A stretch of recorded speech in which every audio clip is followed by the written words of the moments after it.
তারেক নেওয়াজ গম্ভীর গলায় বলে, তোমার ভাইকে বোঝাবে আগামীকাল যেন আমাকে অপমান হতে না হয়, বুঝেছিস?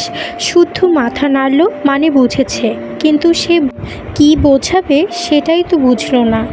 আমতা আমতা করে প্রশ্ন করল, মামা বলছিলাম ইরফানকে কি বোঝাবো?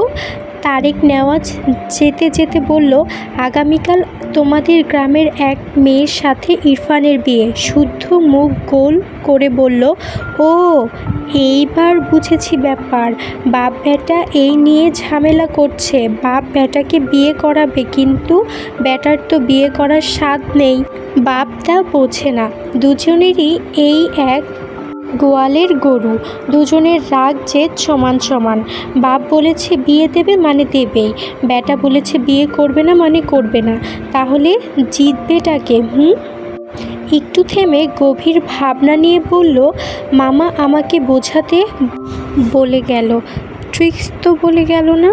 বেটাকে নিজের মতো ঘাড়তেরা বানিয়ে বোঝানোর দায়িত্ব দিচ্ছে আমার ওপর। এসব মানা যায়? আমার মামিটাকে জ্বালিয়ে খায়। ইস, কি কষ্ট আমার মামির জীবনে। দুই ঘাড়তেরা টুপ করে এসেছে কোথা থেকে যে পড়েছে। কথাগুলো বিড়বিড়িয়ে বলে নিজেই নিজের মুখ চেপে ধরল।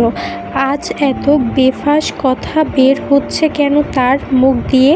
বাপ বেটা তাকে একসাথে ধরলে সে পালাবে কোথায়?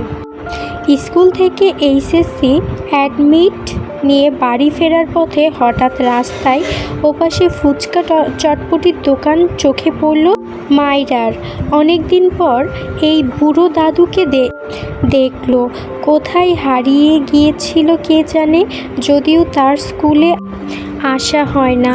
ফাইনাল এক্সামে খুব বেশি দেরি নেই। যাক, আজ তো সে আর এই দাদু দুজনই হাজির, তার পছন্দের ফুচকা চটপটি নিয়ে। পেট পুড়ে খেয়ে তবেই আজ বাড়ি ফিরবে। যদিও বাড়ি গেলে তার মা তাকে আরও কিছু আপ্যায়ন করে খাওয়াবে, যা খেয়ে পেট ভরে না, গা ভরে যায়। মায়ের হাতে স্পেশাল খাবার, যার নাম মায়ের ছাড়া আর কী বা হবে।